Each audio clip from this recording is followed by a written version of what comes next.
election commission of ইণ্ডিয়াৰ তৰফৰ পৰা সমগ্ৰ ভাৰতবৰ্ষৰ লগতে অসমৰ যিসকল নেকি ভোটাৰ আছে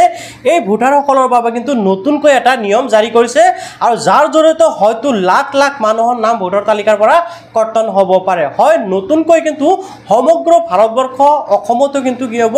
যিসকল নেকি ভোটাৰ আছে সকলো ভোটাৰৰে ভেৰিফিকেশ্যন কৰা হ'ব এতিয়া ভেৰিফিকেশ্যন প্ৰচেছটো কেনেকৈ হ'ব সেই বিষয়ে মই বুজাই দিম আৰু আপোনালোকে যদি ভেৰিফিকেশ্যন প্ৰচেছটো কমপ্লিট কৰে বা আপুনি যদি সকলো নথিপত্ৰ সঠিকভাৱে দিব পাৰে তেনে ক্ষেত্ৰত আপোনাৰ নামটো ভোটাৰ তালিকাত থাকিব অন্যথা আপোনাৰ নাম কিন্তু ভোটাৰ তালিকাৰ পৰা কৰ্তন কৰা হ'ব বা আপুনি ভাৰতীয় নাগৰিক নহয় বুলিও কিন্তু বিবেচিত হ'ব পাৰে সো এতিয়া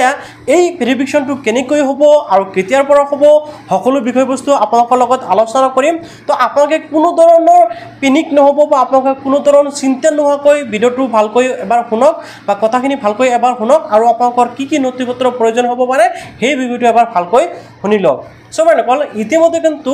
বিহাৰত এই ভেৰিফিকেশ্যনটো কমপ্লিট হৈ গৈছে আৰু ইয়াৰ লগতে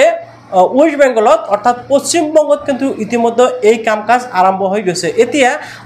অন্য যিসমূহ নেকি ৰাজ্য আছে সমগ্ৰ ৰাজ্যসমূহতে হ'ব এনেকুৱাকৈ আমাৰ অসমতে হ'ব আৰু অসমৰ তাৰপিছত আপোনাৰ যায় ৱেষ্ট বেংগল এইসমূহত কিন্তু অলপ ষ্ট্ৰিক্টলি হ'ব ঠিক আছে আপোনালোকে নিশ্চয় বুজি পাইছে কিয় ষ্ট্ৰিক্টলি হ'ব তো যেন এতিয়া এই যি ভেৰিফিকেশ্যন হ'ব ভেৰিফিকেশ্যনটো কেনেকৈ হ'ব সেই প্ৰচেছটো মই অলপ বুজাই দি আছোঁ সো বাইদেউসকল বিহাৰৰ ক্ষেত্ৰত এনেকুৱা হৈছিল যে 2003 চনৰ এখন ভোট হৈছিল আৰু হয়তো আপোনাৰ বিধানসভা হ'ব পাৰে বা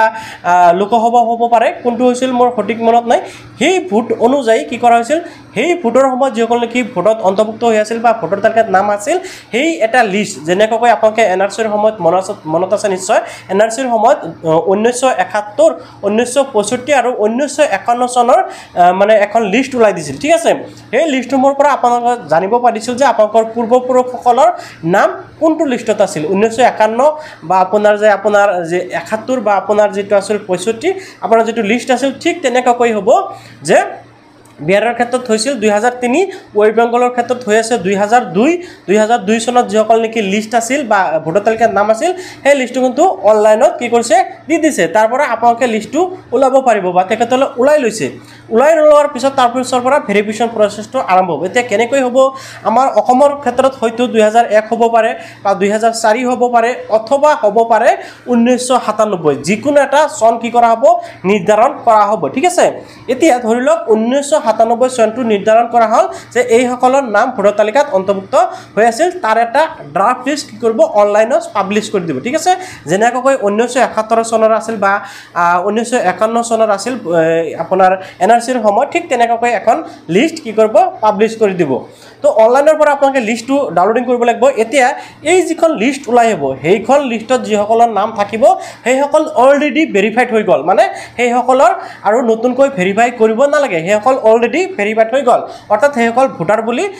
মানে ভেৰিফিকেশ্যন কমপ্লিট হৈ গ'ল এতিয়া তাৰ পিছৰ পৰা ধৰক 1997 ধৰিলে তাৰ পিছৰ পৰা যিসকল মানুহৰ নেকি নাম ভোটাৰ তালিকাত অন্তৰ্ভুক্ত হৈছে সেইসকলে কি কৰিব লাগিব ভেৰিফিকেশ্যনটো কমপ্লিট কৰিব লাগিব এতিয়া সেই ভেৰিফিকেশ্যনটো কেনেকৈ হ'ব সেই বিষয়টো মই আপোনালোকক বুজাই দি আছোঁ ধৰি লওক আপোনাৰ দেউতাৰ নাম 1997 চনৰ ভোটাৰ তালিকাত আছিল তেনে ক্ষেত্ৰত আপুনি ধৰক 2001 চনত বা 2012 চনত যিকোনো সময়ত আপোনাৰ নামটো ভোটাৰ তালিকাত অন্তৰ্ভুক্ত হৈছে নিশ্চয় হৈছে তো এতিয়া আপুনি কি কৰিব লাগিব আপোনাৰ দেউতাকৰ নাম এই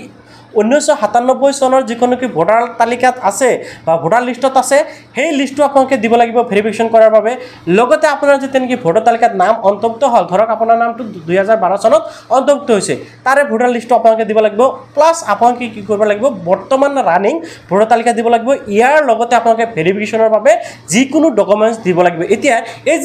যিকোনো ডকুমেণ্টছৰ ভিতৰত কোনটো ডকুমেণ্টছ একচেপ্ট কৰিব বা কোনটো ডকুমেণ্টছ আপোনালোকে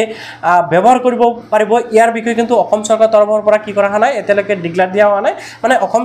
অসমত যেহেতু এতিয়ালৈকে কামটো আৰম্ভ হোৱা নাই কিন্তু অতি শীঘ্ৰে কামটো আৰম্ভ হ'ব এতিয়া তাৰ ভিতৰত হ'ব পাৰে বাৰ্থ চাৰ্টিফিকেটটো আপোনাৰ মানে কম্পালচাৰি এইটো একচেপ্ট কৰিবই কিয়নো বাৰ্থ চাৰ্টিফিকেটকৈ ডাঙৰ আৰু চাৰ্টিফিকেট হ'ব নোৱাৰে যদি আপোনালোকৰ বাৰ্থ চাৰ্টিফিকেট আছে তেনে ক্ষেত্ৰত আপোনালোকে নো টেনশ্যন আপোনালোকৰ ভেৰিফিকেশ্যন কমপ্লিট হৈ যাব এতিয়া এই বাৰ্থ চাৰ্টিফিকেটৰ উপৰিও আৰু কিছুমান ডকুমেণ্টছ দিব হয়তো আধাৰ কাৰ্ড দিব পাৰে বা অন্য কিছুমান ডকুমেণ্টছ আছে যিসমূহ আপোনালোকক দিব পাৰে কিন্তু আধাৰ কাৰ্ডটো হ'ব নে নাই সেই বিষয়ে মই ক্লিয়াৰ কৰিব নোৱাৰো কিছুমান ডকুমেণ্টছ আছে যিসমূহ আপোনালোকক একচেপ্ট হ'ব যেনেকৈ আপোনাৰ বাৰ্থ চাৰ্টিফিকেটটো 100% একচেপ্ট হ'ব মই ক'ব পাৰোঁ তাৰপিছত আপোনাৰ যিটো নেকি আপোনাৰ পাছপোৰ্ট আছে পাছপোৰ্টটো আপোনাৰ 100% একচেপ্ট হ'ব আৰু কিছুমান ডকুমেণ্টছ আছে যিসমূহ একচেপ্ট হ'ব কিন্তু কোনকেইটা ডকুমেণ্টছ একচেপ্ট হ'ব বা কোনকেইটা নহ'ব এই বিষয়ে আমাৰ অসমত যেহেতু কাম কাজ আৰম্ভ হোৱা নাই সেই বিষয়ে এতিয়ালৈকে ফাইনেল লিষ্ট অহা নাই কিন্তু ফাইনেল লিষ্ট আহি যাব আৰু আপোনালোকে সকলোৱে এটা কথা জানি লওক যে সমগ্ৰ ভাৰতবৰ্ষত যেহেতু হ'ব আমাৰ অসমতো কিন্তু এই ভেৰিফিকেশ্যনটো হ'ব আৰু অতি শীঘ্ৰে এই ভেৰিফিকেশ্যনৰ কাম কাজ আৰম্ভ হ'বলৈ গৈ আছে আপোনালোকে সকলোৱে আপোনালোকৰ যিসমূহ নেকি নথি পত্ৰ আছে সাজু কৰিবলৈ চেষ্টা কৰক